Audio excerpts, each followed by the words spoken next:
Welcome to this powerful journey of awakening. If you're ready to move beyond confusion, silence the noise within, and truly understand the deeper truth of who you are, then you're in the right place. Before we begin, make sure you're part of our Mind Clarity membership, where we go even deeper into unlocking your inner power, breaking mental limits, and stepping into a life of true peace and awareness.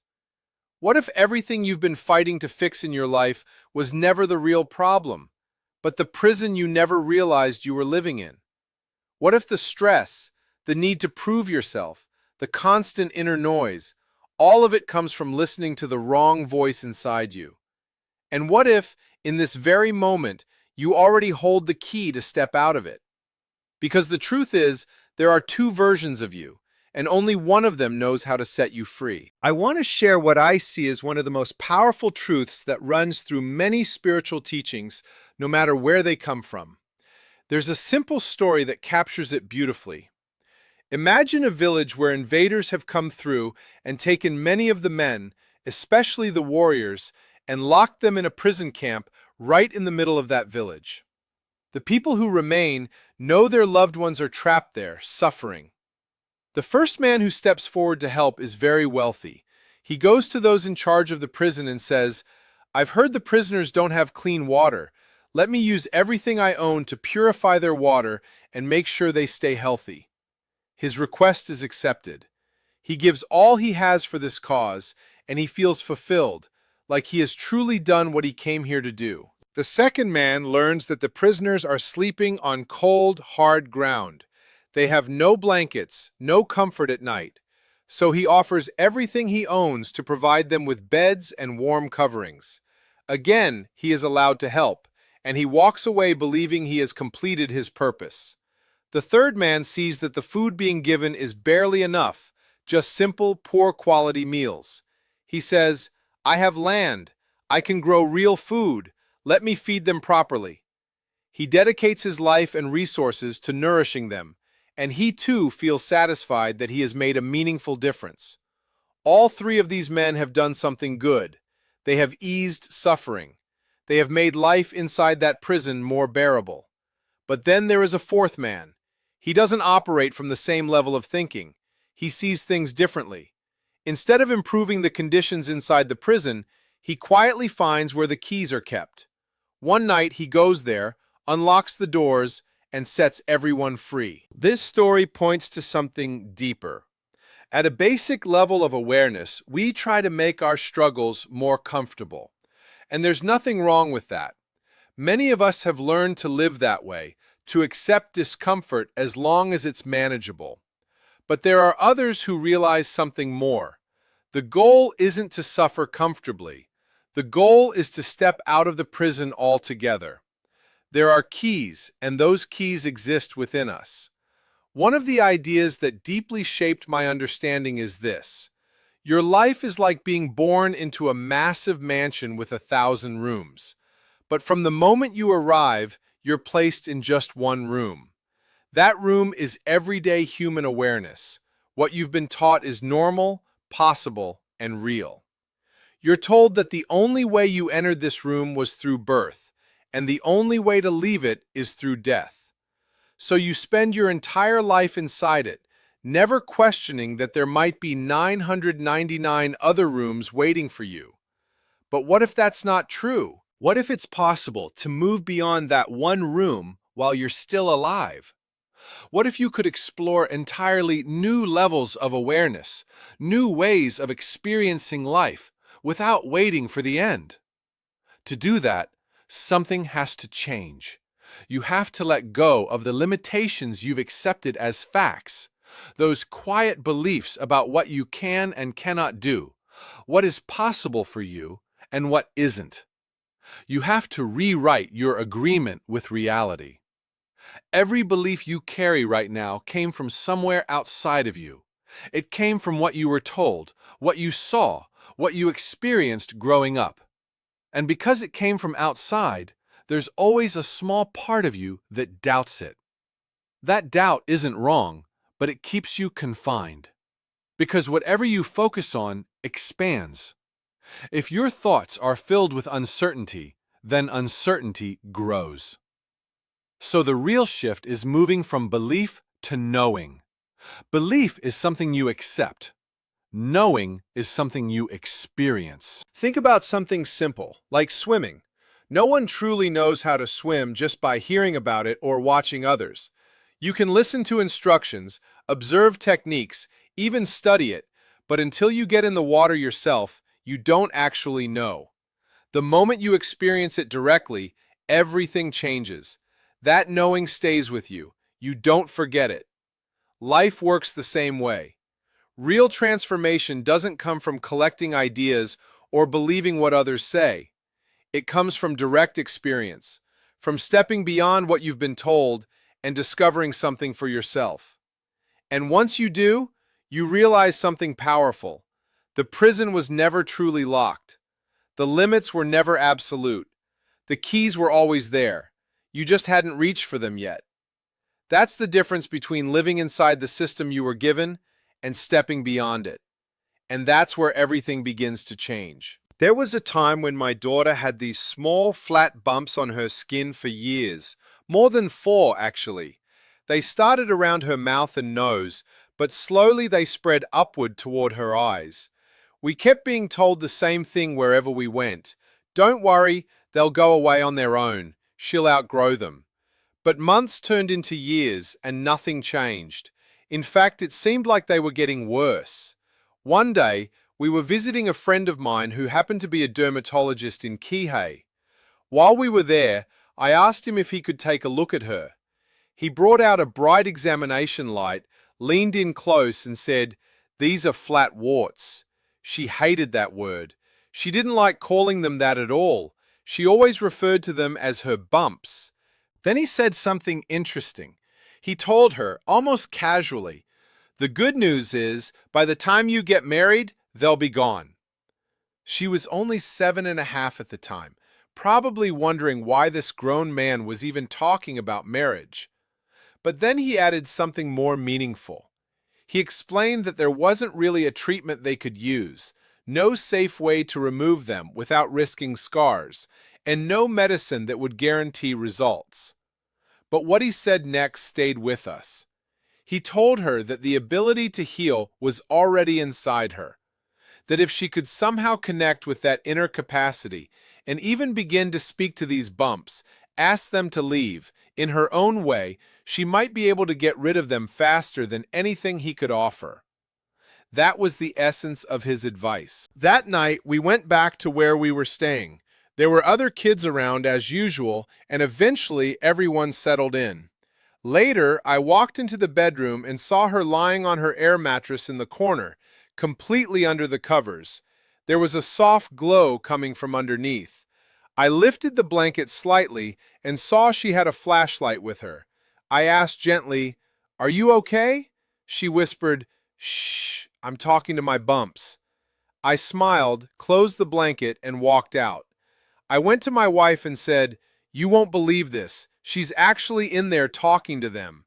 There was something so pure and beautiful about that moment. The next night she did the same thing, and the night after that as well. This all started on a Monday. By Friday, I'm telling you honestly, every single one of those bumps had disappeared, completely gone, and they never came back. What does that show us? It points to something deeper than belief. It points to knowing. There is something within us, a kind of healing intelligence, a quiet stream of power that we can connect to when we stop doubting and start engaging with it directly. She didn't question it.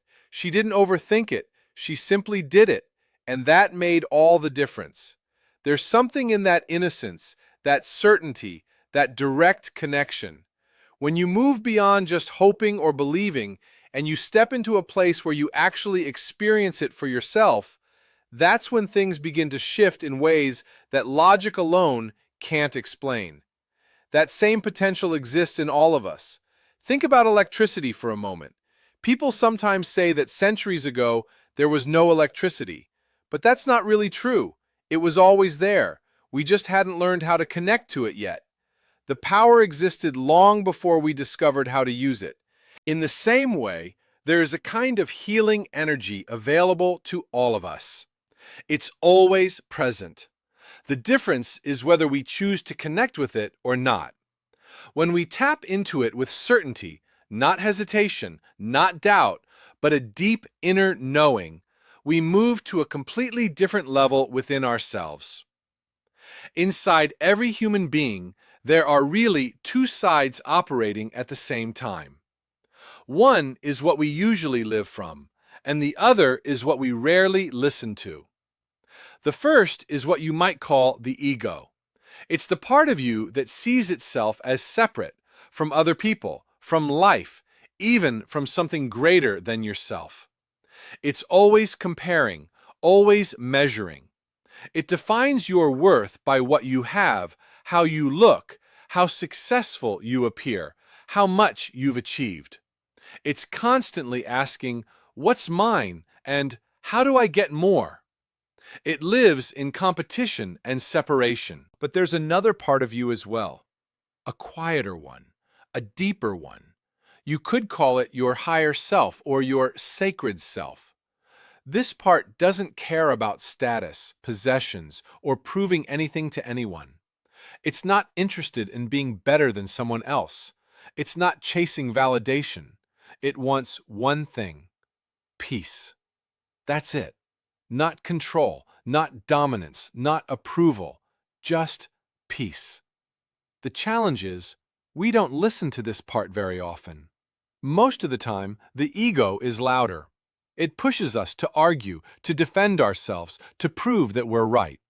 And that's where so much of our stress comes from. Think about your relationships. So many disagreements don't even matter in the long run. You may not even remember the details later. But in the moment, it feels so important to win, to be right, to have the final word. And that's the ego at work. But the higher self offers a different choice. In any moment, in any interaction, you can choose peace instead of being right. That choice is always there. Whether you're talking to your partner, your family, someone you disagree with, or even a stranger, there's always a moment where you can pause and decide, do I want to be right, or do I want to be at peace? Because choosing to be right often comes with tension, frustration, and emotional distance. But choosing peace creates a completely different experience. It doesn't mean you become weak or that you ignore your truth. It simply means you don't let your ego control the situation. You don't let it pull you into conflict that drains you. If you begin to practice this, intentionally choosing kindness over winning, calm over conflict, you start to notice a shift. The stress begins to fade. The need to prove yourself starts to loosen its grip. Imagine for a moment that you were given a choice. On one hand, you could have anything you want: money, possessions, success, everything the ego craves.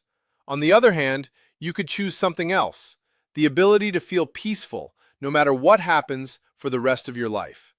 Deep down, most people already know which one truly matters, because life is short, and all the things we chase don't mean much if we're constantly anxious, stressed, or unhappy while chasing them. The deeper part of you already knows this. It's always guiding you toward peace, toward fulfillment, toward a sense of wholeness that doesn't depend on anything external. When you begin to listen to that part, something changes. You stop blaming others. You stop seeing the people around you as obstacles or problems. Instead, you start recognizing that every interaction is an opportunity to choose differently, to respond from a higher place. And over time, that choice becomes your new way of living. When you really sit with this idea, you begin to notice how automatic the ego is. It reacts before you even think. Someone says something you don't like, and instantly there's tension in your body, a need to respond, to defend, to correct. It feels almost like survival. But if you slow that moment down, you'll see something important. There's always a small space between what happens and how you respond. And inside that space is your real power. That space is where your higher self lives. It doesn't rush, it doesn't panic, it observes. And when you start becoming aware of it, You realize you've been living on autopilot most of your life, letting reactions decide your experience instead of consciously choosing it. The ego is loud because it's built from everything you've been taught to believe about yourself. It's shaped by comparison, fear, and the need for approval. It constantly whispers things like, "You have to prove yourself," or "You can't let them win," or "If you don't stand your ground, you'll lose something." And because we've listened to that voice for so long, it feels like the truth. But the higher self doesn't argue with the ego. It doesn't try to overpower it. It simply offers a different way. It's subtle. It shows up as a quiet feeling, a sense of calm, a knowing that you don't need to react, that you can let something go and still be okay, that you don't need to control everything to feel secure. When you start choosing from that place, even in small moments, your entire experience begins to shift. You might notice that situations that used to trigger you don't have the same effect anymore. Things that once felt like personal attacks begin to lose their weight. You become less reactive and more intentional. And something else happens too. You stop taking everything so personally. The ego interprets everything as being about you. If someone is rude, the ego says, "They're disrespecting me." If someone disagrees, the ego says, "They're challenging my worth." But the higher self sees differently. It understands that people act from their own state of mind, their own fears, their own conditioning. It doesn't internalize everything. This doesn't mean you become passive or allow people to treat you poorly. It means you respond from clarity instead of emotion. You can still set boundaries, still speak your truth, but without the inner chaos, without needing to win. And that's where peace starts becoming something real, not just an idea. You also begin to notice how much energy you were wasting before, holding on to grudges, replaying conversations in your mind, trying to prove a point long after the moment has passed. All of that drains you, and most of it doesn't change anything. But when you choose peace, you reclaim that energy. You're no longer pulled into every conflict. You're no longer controlled by every opinion or situation. There's a kind of freedom in that. Over time, this becomes less of a practice and more of a natural state. You don't have to remind yourself as much. You just start living that way. And when you do, life feels lighter. Not because everything around you changes, but because the way you experience it changes. You begin to understand that peace isn't something you find outside of yourself. It's something you choose moment by moment. And the more you choose it, the stronger that part of you becomes. Eventually, you realize something profound. You don't need life to be perfect to feel at peace. You just need to stop letting the ego decide how you feel about everything that happens. As you keep exploring this, you start to see just how deeply the ego is tied to control. It constantly tries to predict, manage, and shape everything so it can feel safe. It wants certainty. It wants guarantees. It wants things to go exactly the way it expects. And when they don't, it reacts with frustration, fear, or resistance. But life doesn't work that way. Things change. People change. Situations unfold in ways you can't always control. And that's where the struggle begins, when the ego tries to force stability in a world that's naturally uncertain. The higher self, on the other hand, is comfortable with uncertainty. It doesn't need everything to be figured out. It trusts the process of life. It understands that not everything needs to be solved immediately. Sometimes, the most powerful thing you can do is allow things to be as they are without rushing to fix or fight them. This doesn't mean you stop taking action. It means your actions come from clarity instead of fear. You'll notice this especially in moments where things don't go your way. The ego immediately jumps in with resistance. "This shouldn't be happening. This is wrong. I need to change this now." And that resistance creates inner tension. It pulls you out of peace. But if you pause and step back, even for a second, you can respond differently. You can say, "This is what's happening right now. Let me meet it with awareness instead of reaction." That small shift changes everything. It softens the experience instead of intensifying it. Another thing you begin to understand is how much your identity is wrapped up in the ego. The roles you play, the labels you carry, the image you present to the world, these all feel like who you are. And the ego works hard to protect that identity. It wants to be seen a certain way. It fears judgment, rejection, or failure because it thinks those things define your value. But your higher self isn't attached to any of that. It doesn't need an identity to exist.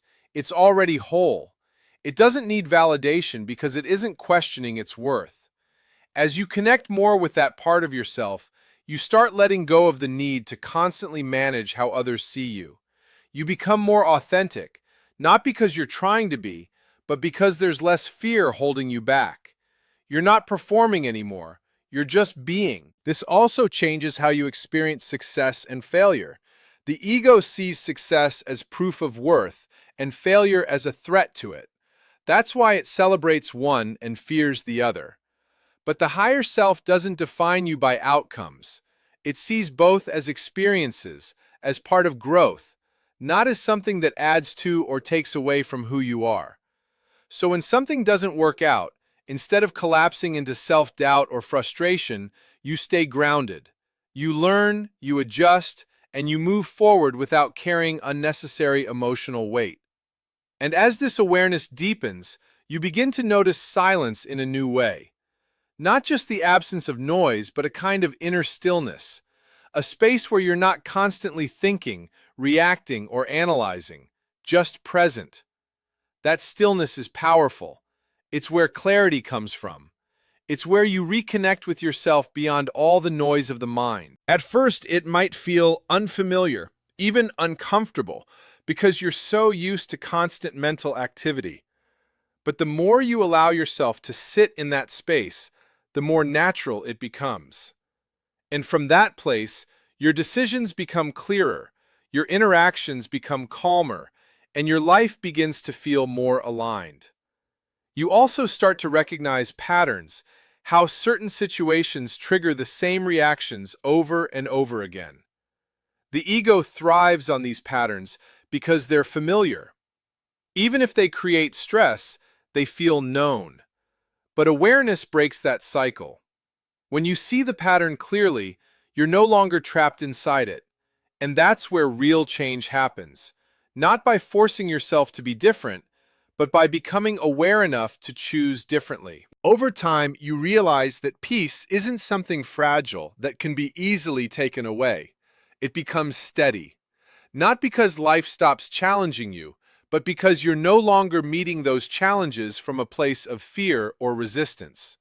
You begin to trust yourself more. Not the ego version of yourself that needs constant reassurance, but the deeper part that remains steady no matter what's happening around you. And from that place, even difficult moments carry a different energy. There's less panic, less urgency to control everything. There's more presence, more acceptance, and surprisingly, more strength. Because real strength isn't in overpowering situations or winning every argument. It's in staying centered when things aren't going your way. It's in choosing peace when the ego is demanding reaction. It's in letting go when holding on would only create more suffering. And the more you live this way, the more you realize that what you were searching for, calm, clarity, fulfillment, was never outside of you to begin with. It was always there, just waiting for you to stop listening only to the noise and start paying attention to something deeper. Your life is not about making the prison more comfortable. It's about realizing you were never meant to stay inside it. The ego will keep chasing, comparing, and proving, but your higher self is quietly calling you toward peace, freedom, and truth. The moment you stop choosing to be right and start choosing to be at peace, everything begins to shift within you. Because the real transformation is not in changing the world around you, it's in awakening the power within you that was always meant to set you free.